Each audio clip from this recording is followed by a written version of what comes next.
On this episode of Locked On Canadiens, we are unsure of how 2025 will begin, but 2024 ended with a bang.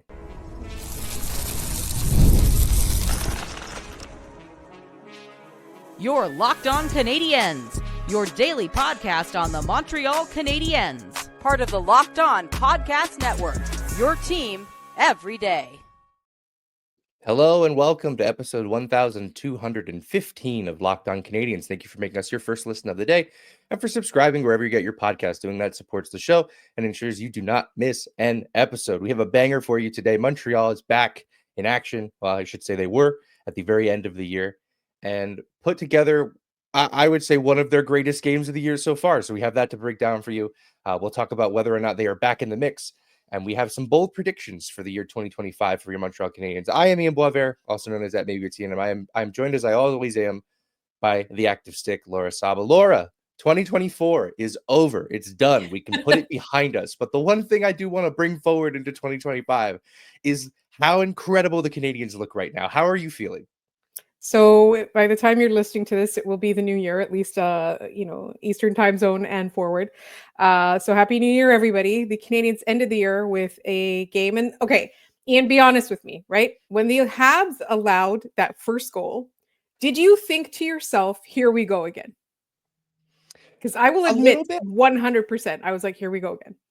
Yeah, I don't know if it was going to be like the same kind of Canadiens loss we've become sort of accustomed to this year, but it did sort of feel like, well, that's where this is where the fun ends. In Vegas, they show up in a very difficult environment for the Canadiens.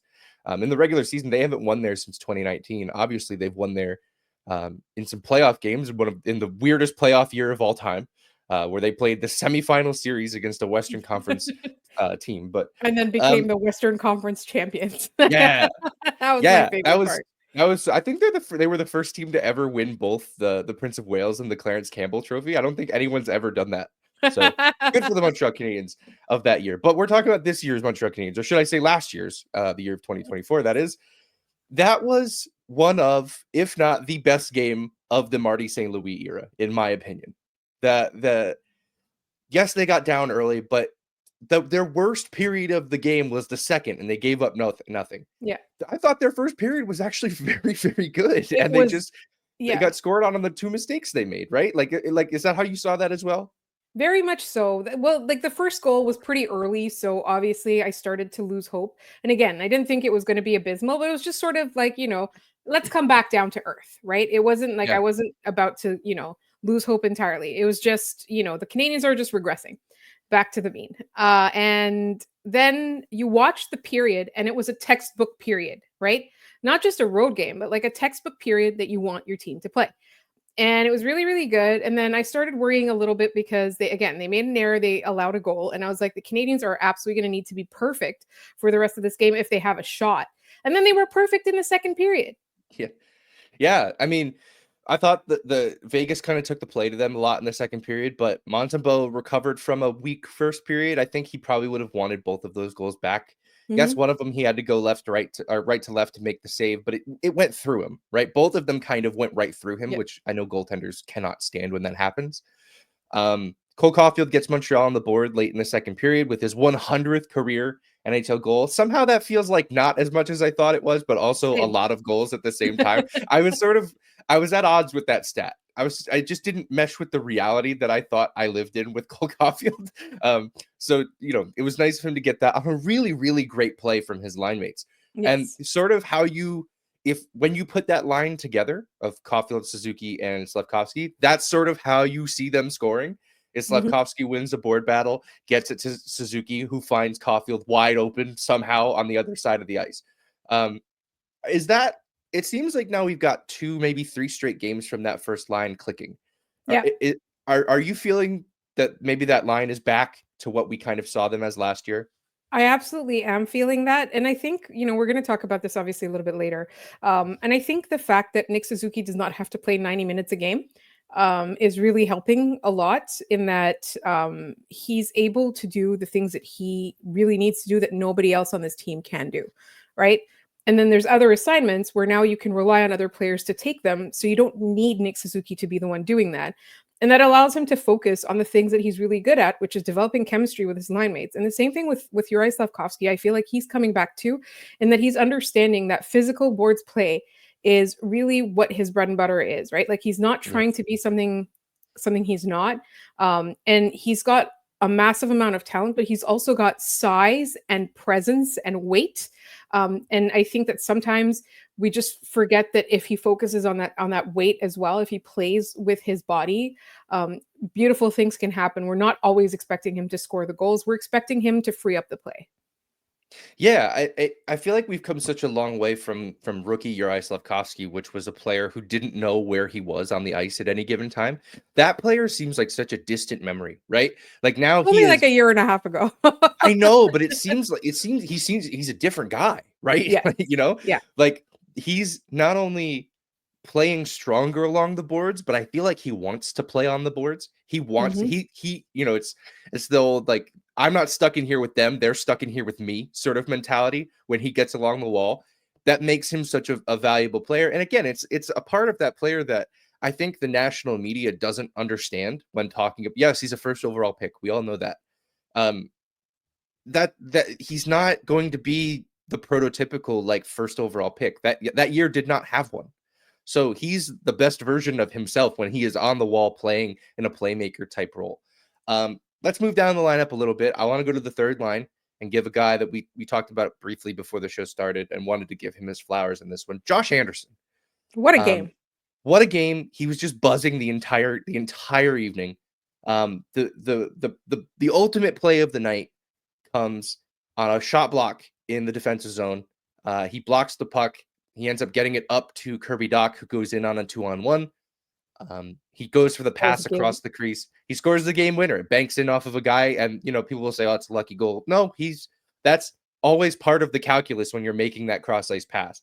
Yeah. But Josh Anderson, this game to me encapsulated the reinvention of the player that Josh Anderson is. Right, like he's not the guy that they thought he was going to be. When Mark Bergevin traded for him. But I feel like this player is still incredibly effective, and it shows in games like this where he has to play that playoff type style. What are you liking in Josh Anderson's game?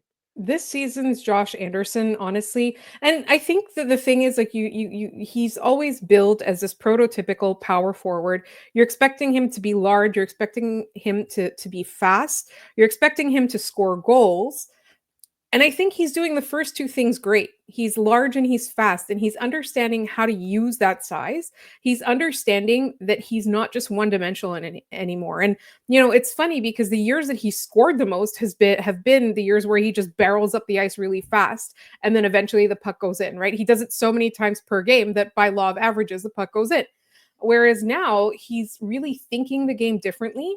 He's positioning himself differently, and he's understanding that he has more to give, and he's sacrificing that thing that doesn't always hit to something where that you can rely on Josh Anderson to be smart on the ice. Could we have said this last year? No, not absolutely not. He was lost. He was completely Yeah. lost. He was trying to he was trying to be things he wasn't. And whatever he's done this year to rein himself in, to refocus whatever's gone on, I really think that it's worked. So whatever, whoever talked to Josh Anderson, whoever he's been working with, whoever he worked with in the offseason, whoever's been, whispering in his ear, whatever's been going on there, it's been phenomenal because he is like, every time I see Josh Anderson on the ice now, I don't worry. I think he's going to do the right thing that needs to be done, whether it is, like you said, contributing to a game-winning goal or keeping the puck out of the net. Yeah. No, absolutely. It's they need him to be effective for that. The Canadiens' bread and butter right now is the strength of their bottom six forwards, while the top two lines still kind of figure it out. The first line's definitely there. The second line is still getting there. Really briefly, Kirby Dach. He scores the game-winning goal. He's got 3 goals in his last 3 games. He turned the puck over early on I think it was either the first or I think it was the second goal. The first goal, actually, because Line A turned the puck over on the second goal. The second line had a bit of an up and down game. But he scores the game-winning goal, right?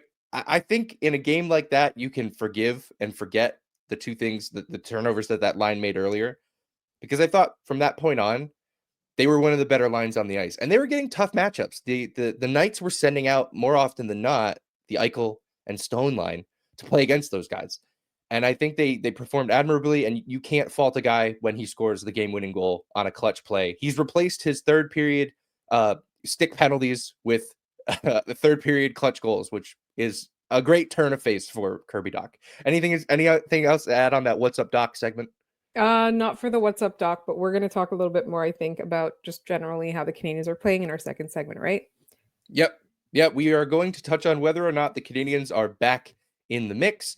Trademark Marty St. Louis, and we'll get into all that in just a minute. I love going to live events, whether it's sports, music, theater, or comedy. One of my favorite memories was attending a concert last year in the summer. The energy and the excitement were unforgettable. I also attended a Canadiens game back in October against the Islanders, which was a lot of fun. Now, Gametime has made it even easier to get tickets for your favorite events with their new feature, Gametime Picks. This feature filters out all the fluff to show you only incredible deals on great seats, so you don't have to waste your time searching through thousands of tickets. Recently, I was looking for tickets to an upcoming Canadiens game using the Gametime app, and with Gametime Picks, I found amazing deals and could even see the view from my seat before buying. The super deal was particularly impressive, offering great seats at unbeatable prices. Plus, the app's all-in pricing shows the total cost up front with no surprise fees at checkout. Take the guesswork out of buying tickets with Gametime. Download the Gametime app, create an account, and use code LOCKEDONNHL for $20 off your first purchase. Terms apply. Again, create an account and redeem code LOCKEDONNHL for $20 off. Download Gametime today. What time is it? It's Gametime. All right, we are back. Quick programming note before we jump into our second segment. We're going to take the first off, which means there won't be an episode for you on the second. We had originally planned to publish this one a little bit later, but we got way too excited and wanted to talk about the incredible play of the Canadiens with you guys a little bit sooner. So we will be back on Friday with a mailbag. Look for our post on Blue Sky. You can also send in questions to lockedoncanadiens@gmail.com. Looking forward to hearing what you guys have to say about your Montreal Canadiens, who are all of a sudden one of the hotter teams in the NHL. Montreal has won 6 of their last 7 games, 2 3-game win streaks that were split up by that 5-4 loss in Columbus, which we were talking about before the show started, how funny it is that the Canadiens have won 6 of their last 7, and their one loss was against the Columbus Blue Jackets of all teams. But that was definitely a special scenario with, the things one Patty Laine had to say before the game, but that's neither here nor there. Some fun things about this Canadiens team. They are back within 3 points of a playoff spot, just 3 points back of the Ottawa Senators, currently back to 500. They have 37 points in 37 games, which, you don't need to be a mathematician to show that they are on pace for 82 points, which is far and away way better than I would have predicted coming into the season. We make fun of, we've sort of turned the term "in the mix" into a meme because it is funny to talk about, right? It's funny to throw that trademark on there and talk about it as if it's something concrete, which it very isn't. And by design, it isn't. What does being in the mix mean to you? And are the Canadiens there? I think, okay, so I want to take you back to like 2 weeks ago. Okay. Let's do it. Where the Canadiens had won some games, but it was only Patrick Laine scoring and only on the power play. In this Vegas game, there were multiple people scoring. There were no power plays at all. So yeah. I think in the mix to me means they're still within a playoff spot. They're still within a few points of a playoff spot all the way through to March or April, right? To me, in the mix means that there's a chance that this Canadiens team can prevent another team that expected to be in the playoffs from being in the playoffs. Do I think they're going to make the playoffs? You know what? I would have said absolutely not. But after the last few games, I don't know how I could say, count them out. I don't. So in the mix means they're not eliminated mathematically from the playoffs up until the last few games of the season, the last couple weeks of the season. In the mix means to me that they're making difficult decisions on trade deadline day because they're expected to be sellers. But what if they keep those guys and make a playoff push, right? So that's what in the mix means. I think the Canadiens are in the mix. If you're looking at them right now, if you're looking at how they're playing, if you're looking at how they're being coached, if you are looking at the roster, and it cannot be discounted how much that this is the first time that we are seeing the roster as intended, right? The last few games give or take a couple of tweaks or gas station sushis, like you're seeing what the team is supposed to be. And so I think that, Marty St. Louis, we made fun of him. But now I believe him. I believe him now. Yeah, the vision that he had for this team and the vision that Kent Hughes and Jeff Gorton had for this team was pretty accurate, right? They didn't come out and say they were going to be a playoff team. That was the players. And you want the players to believe that, right? You want Nick Suzuki to come out and be like, we're going to be a playoff team this year. You want them to feel that that's the kind of pressure that they want to have on them. That's the sort of pressure is a privilege mentality, right? I think though, just, your point about the power plays is so bang on for me, because like that was that while that was fun and it was great to see, it's not a sustainable way of winning hockey games by just having one guy hammer the puck into the net on the power play from the same spot on the ice every night in, night out. It's not sustainable. And then one day they win because he gets like a hat trick. Like he's not going to get a hat trick every night. Right. He's not even scoring recently, which is fine. Again, it's all his progression back into NHL playing shape does not have to necessarily be linear. If we're giving Kirby Dach that same leeway, Line A gets that as well. And that line, they still scored. They scored the game-winning goal against Vegas. I cannot overstress that. And on top of that, I think Alex Newhook's been fantastic. He's been playing really great hockey. Yeah, he looks thrilled to be playing. He looks like he's again figuring out that he's one of the fastest players on the ice. There are these moments in time where I think maybe he doesn't forget that, but doesn't use that every time he gets the opportunity to. He's left that in the dust. He likes being the fastest guy on the ice. So to me, like the in the mix part of this is twofold. It's one, looking inward at the Canadiens and saying these guys are playing the brand of hockey they want to be playing. They're developing an identity, at least in this game, as a team that they can score in transition. They can score on set plays in the offensive zone. They can score in a bunch of different ways, and they're pretty stingy defensively. They gave up 2 goals to the Vegas Golden Knights, one of the best, if not the best teams in the National Hockey League. That's a big deal. Yeah. And also looking externally, the teams that Montreal is currently ahead of in the standings: Columbus, Philly, Seattle, the New York Islanders, the New York Rangers. That's shocking in a different way. Who, by the way, the Rangers didn't even play today, and they still lost because Igor Shesterkin went on injured reserve. That team cannot get a good break. Anyway, the Rangers, the Anaheim Ducks, the Detroit Red Wings, the Buffalo Sabres, the Nashville Predators, the San Jose Sharks, and the Chicago Blackhawks. Those are all teams that the Canadiens are better than, right? Like they are leaving the teams that they were constantly surrounded by in those top 5 draft pick, spots. They're leaving them in the dust.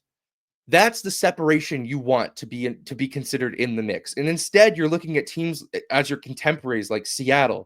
Louis, Utah, who is also taking a step forward, Pittsburgh, who's, a middling team. But the fact that Montreal is right there with a team like Pittsburgh, despite the fact that Pittsburgh beat Montreal 3 times this year, and Montreal's still right there. Ottawa, right there. Calgary, right there. Vancouver, right there. They're within 5 of Vancouver. So to me, that's what that means, is your contemporaries have changed. The teams that you compare yourself to have changed. No, we're not comparing them to the Vegas Golden Knights or the Winnipeg Jets or the Toronto Maple Leafs or any of those teams that are really high up in the standings, because they're not there yet. But the fact that they can... Go ahead. I was going to say, you've gone from bottom feeder to bubble. Right. It's been a while since we've seen the bubble. Yeah. Yeah, not the bad one where they were in Canada the entire year. The just being around it, right? Being in the conversation. And lastly, the being in the mix to me is like you said, playing meaningful hockey. There were so many times that by November we were like, yeah, it's over. That hasn't happened. In fact, by November we kind of thought it was over, and they've pulled themselves back into it. And they're going to play meaningful hockey from now through a good portion of the rest of the season. And it puts a lot into question. Are they going to trade Jake Evans if they don't get him to a contract? Are they going to trade David Savard? Are they going to trade Yoel Armia or Christian Dvorak? Are they going to add something later that maybe they know they're not going to make the playoffs, but they want to put something else on this roster to show these guys that they believe in them? Yeah. Right? Like that's like the Patrick Laine trade. Yes, exactly. And it doesn't have to be of that magnitude, especially mid-season, right? That's going to be a tough one to pull off. But like, I don't know, adding another right shot defenseman who can play minutes and take Mike Matheson off of the right side, something like that, right? I think that's to me what being in the mix means. And we've laughed at it, we've had our fun, but like the Canadiens have shown they're kind of serious about it, which is Yeah. nice. Yeah, absolutely. And I think one thing you were talking about Newhook earlier, and remember when on the day that they traded for Patrick Laine, we talked about who's the happiest person about this, and Alex Newhook was up there, right? Yep. And I think it kind of symbolizes that whatever the Canadians had as intentions, they're making it work, right? Like if they're going against their own plan, it's not really working. But once their plan falls into place, like what they envisioned happens. So for me, I'm feeling more confident in this front office in their like ability to plan and in their ability to forecast, right? Yeah. Yeah, Yeah. again, I mentioned vision before, the vision that the coach and the GM and the vice president had. It's very clear to me that that vision is taking form. It's clear to me that this is the team that they envision taking the ice this year, you know, with the addition of Alex Carrier. But it's working. The thing that they thought was going to happen is happening. Yeah, no, they're not a playoff team. They didn't think that that was going to happen, but they're right where they should be. The progress to this point has been expected, and it's here. So it's good to finally have that, and it's good to be able to get that under their belt as they head into a new calendar year. But as we head into a new calendar year, we thought it might be a good opportunity to fire off some bold predictions. We're leaving the timid predictions in the past. We're making some bold ones as we get into our final segment here, and that's coming up in just a minute. The NFL playoffs are almost here, but it's not too late to get in on the regular season action with FanDuel, America's #1 sportsbook. Because right now, new customers can finish the season strong with $250 in bonus bets if your first $5 bet wins. FanDuel has so many ways for you to pick up a W. I love betting on which players will score a touchdown and how many points each team will score. It's thrilling. Not only can you bet on who will win the game, but like I said, you can bet on which players will score a touchdown, how many points each team will score, and so much more. Just visit fanduel.com to join today. That's fanduel.com for your chance at $250 in bonus bets if you win that first $5 bet. Make every moment more with FanDuel, an official sportsbook partner of the NFL. Okay, we are back. And we are back with some bold predictions that we have cooking for 2025. Of course, that only means the end of this season, the off season, and into the regular season next year.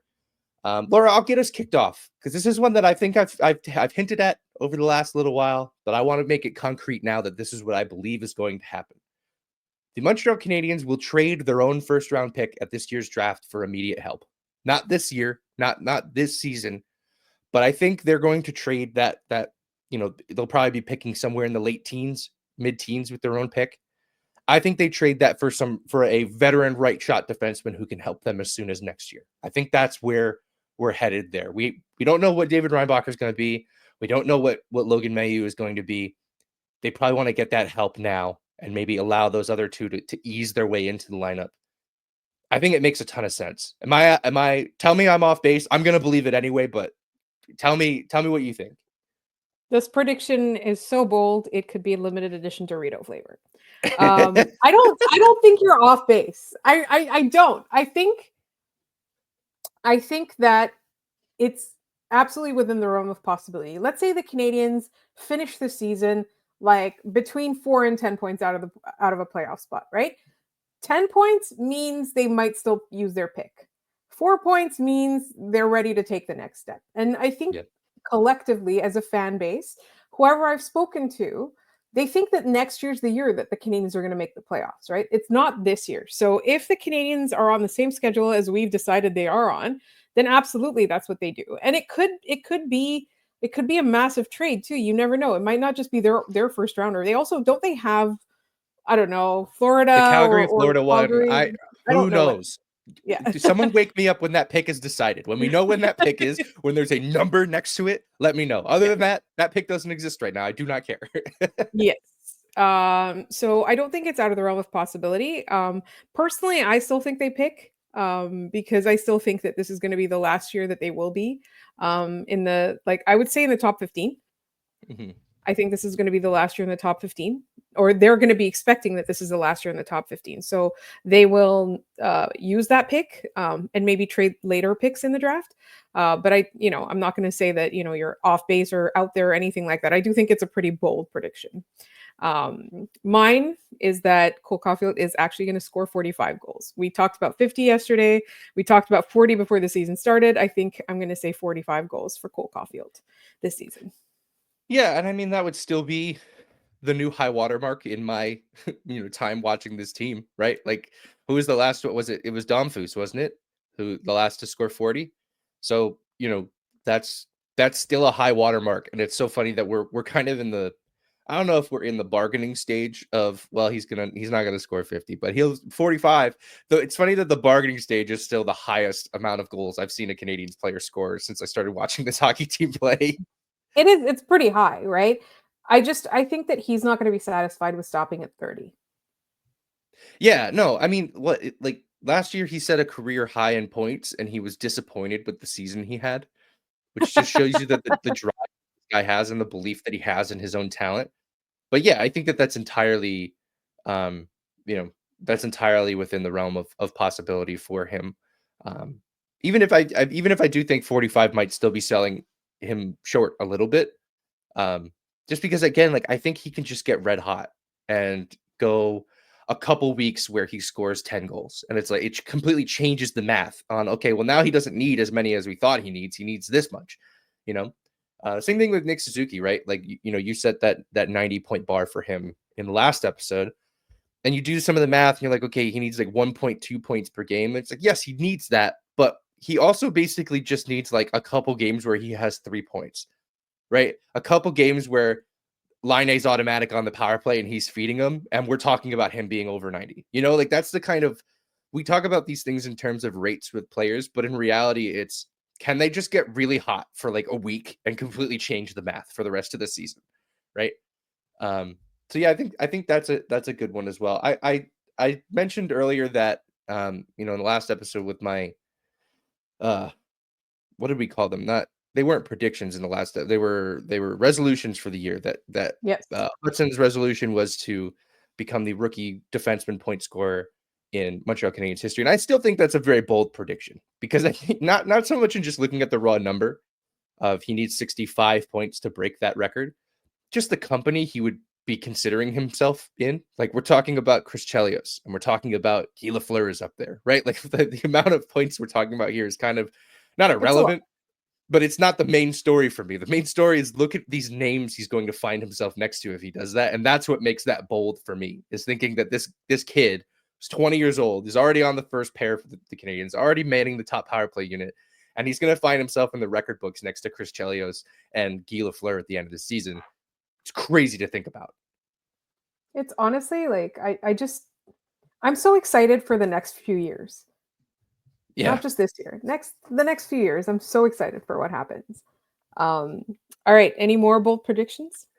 No, but I do want to echo that sentiment, that like it seems like in leaving 2024 behind the way that the Canadiens did, they have turned a corner in their rebuild. We've seen them try to do this a few times this season, where they've got 2 straight wins, and then they put up the worst games they possibly could.